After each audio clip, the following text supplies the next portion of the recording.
Bro kabaddi league season 11 Tamil தலைவாசுக்கு மேலும் ஒரு தோல்வி.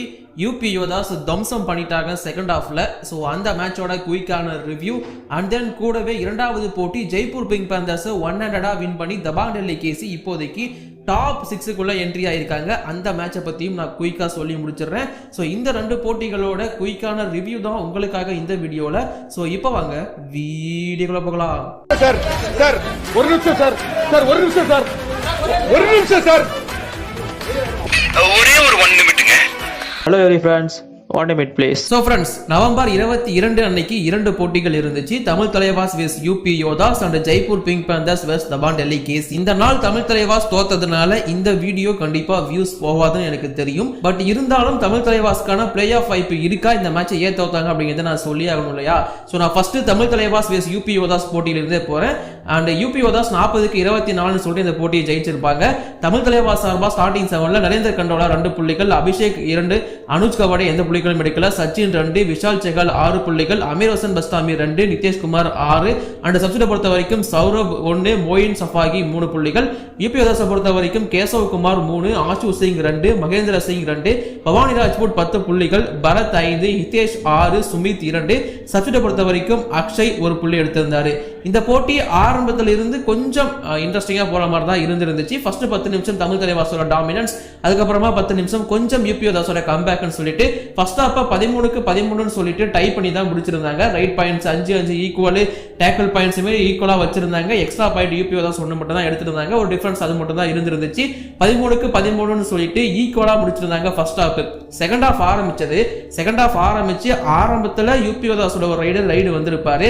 அப்போ அபிஷேக் பண்ண ஒரு சின்ன மிஸ்டேக், அதாவது அவசரப்பட்டு ஒரு டேக்கிள் அட்டெண்ட் பண்ணி அவர் போற போக்கில் அமீர் ஹசன் பஸ்தாமி வழக்கம் போல அவசரப்பட்டு உள்ள வந்து பாயிண்டை கொடுத்து அங்க ஆரம்பிச்சது தமிழ் தலைவாசோட வீழ்ச்சி. அதுக்கப்புறமா செகண்ட் ஹாஃப்ல அவங்களால எந்திரிக்கவே முடியல. அப்போ ஒரு ஆல் அவுட், அதுக்கப்புறமா திரும்ப ஒரு ஆல் அவுட்னு சொல்லிட்டு 2 முறை யூபி யோதாஸ் தமிழ் தலைவாச ஆல் அவுட் பண்ணி தம்சம் பண்ணி முடிச்சு விட்டாங்க. சோ நான் இப்பதான் ரீசெண்டா 12 டீம்ஸோட குவாலிஃபிகேஷன் அண்ட் யார் டாப் 6க்கு வர வாய்ப்பு இருக்கு அப்படின்னு சொல்லிட்டு மிட் சீசன் அனலைசிஸ் அப்படின்னு ஒரு வீடியோ போட்டிருக்கேன். நீங்க இன்னும் பார்க்கணும்னா பார்த்துட்டு வந்துருங்க. அதுல நான் ஒரு விஷயம் சொல்லியிருந்தேன், தமிழ் தலைவாசல புது ஹீரோஸ் இருக்காங்க, கம்பேக் கொடுப்பாங்க, வின் பண்ணுவாங்க அப்படின்னு சொல்லிட்டு. பட் யூபி யோதாஸுக்கு நான் அவ்வளவு பெருசா மதிப்பு கொடுக்கல, ஏன்னா அவங்களோட டிஃபென்ஸ் ரொம்ப மோசமா இருக்கு அப்படிங்கிறத மென்ஷன் பண்ணியிருந்தேன். பட் இன்னைக்கு தமிழ் தலைவாசோட ரைடர்ஸ் மோசமா ஆனாங்களா இல்ல யூபி யோதாஸோட டிஃபென்ஸ் சூப்பரா இருந்துச்சாங்கிற அளவுக்கு யூபி யோதாஸ் சூப்பரா பண்ணியிருந்தாங்க டிஃபென்ஸை பொறுத்த வரைக்கும். And compare to Tamil Thalaivas ரைடிங்லயுமே யூபி யோதாஸ் வேற லெவல்ல பண்ணியிருந்தாங்கன்னு தான் சொல்லணும். ஓவராலா பவானி ராஜ்புட் முன்னாள் தமிழ் தலைவாஸ் பிளேயர், வழக்கமா தமிழ் தலைவாஸ் ரிலீஸ் பண்ற பிளேயர்ஸோ இல்ல தமிழ்நாடை சேர்ந்த பிளேயர்ஸோ தமிழ் தலைவாசுக்கு எதிராக வேற லெவல்ல பெர்ஃபார்மன்ஸ் பண்ணுவாங்க. இந்த மேட்சுமே நடந்திருந்துச்சு. ஆரம்பத்துல இருந்து தமிழ் தலைவாஸ் கொஞ்சம் கட்டுக்கோப்பா வச்சிருந்தாங்க. தமிழ் தலைவாஸ் பண்ண பெரிய மிஸ்டேக் இல்ல, இது தர்மராஜ் சேரலாதன் அண்ணா பண்ண பெரிய மிஸ்டேக் தான் நான் தாராளமா சொல்லுவேன். எஸ், இந்த போட்டி தோக்கிறதுக்கு அவர் தான் முக்கியமான ரீசன், அதுல எந்த ஒரு டவுட்டுமே கிடையாது. என்னன்னு பாத்தீங்கன்னா, அவர் வந்து ரைடிங் காம்போவா சச்சின், நரேந்தர் அண்ட் விஷாலை கொண்டு வந்திருந்தாரு. 3 பேருமே பெருசா பர்ஃபார்மன்ஸ் கொடுக்கவே இல்லை. ஆரம்பத்துல இருந்து விஷால் செகால், சச்சின், நரேந்தர் போகும்போதெல்லாம் அவுட் ஆயிட்டே தான் இருந்தாங்க. இதனால பெரிய மிஸ்டேக் ஏற்பட்டுட்டே இருந்துச்சு. பட் சப்ஸ்டியூட் பண்ணாம இருந்தாரு சேர் ஆனா, அது மிகப்பெரிய மிஸ்டேக். மோயின் சஃபாகியை சப்ஸ்டியூட் பண்ணி இருக்கணும், சோ அது அவர் பண்ணவே இல்லை. சந்திரன் ரஞ்சிதை பண்ணிருக்கலாம், அவரையும் பண்ணவே இல்லை. அதாவது ஃபர்ஸ்ட் 20 நிமிஷமும் இல்ல, அடுத்து வந்து செகண்ட் ஹாஃப்லயுமே சப்ஸ்டியூட் பெருசா பண்ணல. அதுக்கப்புறமா தான் நரேந்தர் எடுத்துட்டு மோயினை கொண்டு வந்தாரு. அது கொஞ்சம் கிளிம்சஸ் தெரிஞ்சது. சோ சப்ஸ்டியூட் பண்ணாம நிறைய மிஸ்டேக் பண்ணியிருந்தாரு. பிளேயர்ஸுக்கு வாய்ப்பு கொடுத்தாரு, பட் யாருமே யூஸ் பண்ணிக்கல. தமிழ் தலைவாஸ் இதே மாதிரியான ஒரு பர்ஃபார்மன்ஸ் வெளிப்படுத்தினாங்கன்னா கண்டிப்பா பிளே ஆஃப் போறதுக்கான வாய்ப்பு கிடையாது. சோ அவங்களுக்கு என்ன சான்ஸ் இருக்கு, எத்தனை போட்டி ஜெயிக்கணும் அதை நான் கடைசியில சொல்றேன். அதுக்கு முன்னாடி இரண்டாவது போட்டியை பத்தி பார்த்துட்டு வந்துருவோம். இந்த டேவோட இரண்டாவது போட்டி தபாங் டெல்லி கேசி 35க்கு 21 சொல்லி வின் பண்ணிருப்பாங்க. ஸ்டார்டிங் 7 பர்ஃபார்மன்ஸ் அப்படின்னு பார்க்கும்போது ஜெய்ப்பூர் பிங்க் பேந்தர்ஸ் சார்பா அர்ஜுன் தேஷ்வால் 7 புள்ளிகள், சுஜித் சிங் 2, ரேசம் எல்வகேரி 1, அபிஜித் மாலிக் 1, நீரஜ் நர்வால் 2, லக்கி சர்மா 2, அன்குஷ் எந்த புள்ளிகளும் எடுக்கல. சப்ஸ்டியூட்டை பொறுத்த வரைக்கும் சோம்பீர் 2 புள்ளிகள், கே தரணிதரன் 1 அண்ட் நிதின் குமார் 1, நவீனித் 1. தபாங் டெல்லி கேசியை பொறுத்த வரைக்கும் நவீன்குமார் கோயத் 4, கௌரவ் 2, சந்தீப் 1, ஆஷு மாலிக் 9, ஆஷிஷ் 2, யோகேஷ் 5, ஆஷிஷ் மாலிக் 4. சப்ஸ்டியூட்டை பொறுத்த வரைக்கும் மோஹித் 1 புள்ளி. ஸோ இந்த மேட்சை பொறுத்த வரைக்கும் ஆரம்பத்திலிருந்து தபான் டெல்லி கேசியோட கை தான் ஓங்கி இருந்துச்சு. ஸோ தபான் டெல்லி கேசி ரைடிங்காகவும் சரி டிஃபென்ஸாகவும் சரி சூப்பராக பண்ணிட்டு இருக்காங்க, அது எந்த ஒரு டவுட்டுமே கிடையாது. ஜெய்ப்பூர் பிங்க் பேந்தர்ஸ்ல அர்ஜுன் தேஸ்வால் பண்ணா மட்டும்தான் பர்ஃபார்மன்ஸ் அப்படிங்கிற மாதிரி இருக்கு. டிஃபென்ஸ் சுத்தமா ஒர்க் ஆகல, அர்கு சக்தி பர்ஃபார்மன்ஸ் கொடுக்கல. இந்த போட்டி தோக்கிறதுக்கு அதுவும் ஒரு முக்கியமான ரீசன். ஜெய்ப்பூர் பிங்க் பேந்தர்ஸோட டிஃபென்ஸ் ரொம்ப ரொம்ப மோசமா இருக்கு. ரைடிங் டிபார்ட்மெண்ட்டை பொறுத்த வரைக்கும் அர்ஜுன் தேஸ்வால் மட்டும் போராடுறாரு, பட் அர்ஜுனுக்கு சப்போர்ட் பண்ண ஆளே இல்ல அப்படிங்கிறது தான் உண்மை. ஒரு மேட்ச் நீரஜ் நர்வால், ஒரு மேட்ச் அபிஜித் மாலிக், பட் அவங்களுமே பெருசா பர்ஃபார்மன்ஸ் பண்றது கிடையாது அப்படிங்கிறது மிகப்பெரிய டிசப்பாயின்மெண்ட் ஜெய்ப்பூர் பிங்க் பேந்தர்ஸை பொறுத்த வரைக்கும். நாம இப்போ மிட் சீசன் அனலைசிங் சொல்லிட்டு ஒரு வீடியோ போட்டிருக்கோம் 12 டீம்ஸுக்கும். அதுல நான் ஜெய்ப்பூர் பிங்க் பேந்தர்ஸ் குவாலிஃபை ஆக மாட்டாங்க பிகாஸ் ஆஃப் ரீசன் அர்ஜுனுக்கு சப்போர்ட் பண்ண ஆள் இல்ல, டிஃபென்ஸ் பெருசா இல்லைன்னு சொல்லியிருந்தேன். அது இந்த மேட்ச்லயே எக்ஸ்போஸ் ஆயிருந்துச்சு.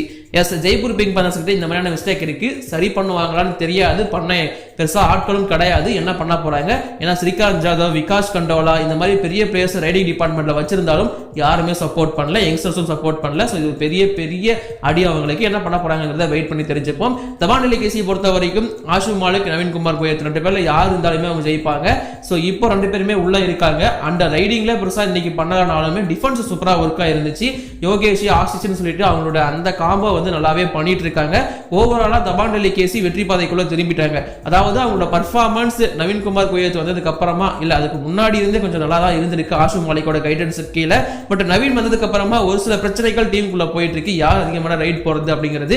பட் என்ன பொறுத்த வரைக்கும் ஆஷு மாலிக் தான் நிறைய ரைட்ஸ் போகணும், பிகாஸ் நவீனுக்கு ரெஸ்ட் எடுக்கிறது ரொம்ப ரொம்ப முக்கியமான ஒரு விஷயம். கண்டிப்பா அதை நவீன் புரிஞ்சுப்பாருன்னு நம்புறேன். Is matured. இந்த போட்டியை பொறுத்த வரைக்கும் ஆரம்பத்திலிருந்தே தபான் டெல்லி கேசியோட கை தான் ஓங்கி இருந்துச்சு, அவங்களோட பர்ஃபார்மன்ஸ் தான் டெமான்ஸ்ட்ரேட்டிவா இருந்துச்சு.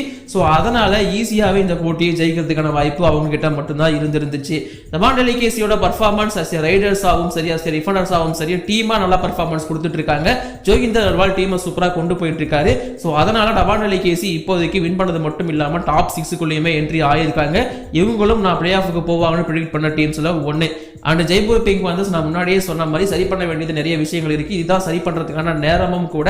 ஸோ என்ன பண்ண போறாங்க, சரி பண்ணுவாங்களா, பிளே ஆஃபுக்கு வருவாங்களா அப்படிங்கிறதெல்லாம் நம்ம பொறுத்து இருந்தா பார்க்கணும். பட் என்னோட ஒப்பீனியன் படி ஜெய்ப்பூர் பிங்க் பேந்தர்ஸ் கொஞ்சம் டவுட் தான் ஃபார் பிளே ஆஃப்ஸ். இப்போ நான் அந்த விஷயத்துக்குள்ள வரேன். தமிழ் தலைவாஸ் வந்து பிளே ஆஃப் போகும்னு சொல்லிட்டீங்க ப்ரோ, பட் எத்தனை போட்டி ஜெயிச்சா போகும் 11 போட்டியில அப்படின்னு சொல்லி கேட்டிருக்கீங்க.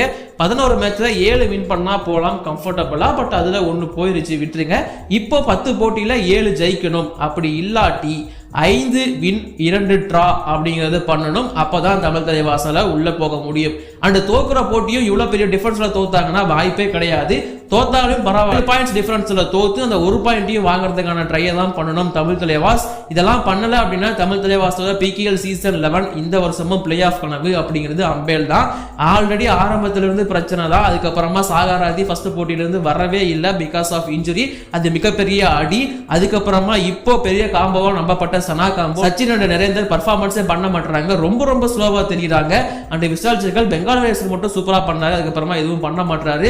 அண்ட் டிஃபென்ஸ் பொறுத்த வரைக்கும் நித்யேஷ் மட்டும் பர்ஃபார்மன்ஸ் பண்ணிட்டு இருக்காரு. அவினாஷ் பஸ்டாமியும் நான் குறை சொல்ல மாட்டேன், நல்லா தான் பண்ணிட்டு இருக்காரு. பட் கவர்ஸ் வழக்கம் போல எதுவுமே பண்ண மாட்டாங்க.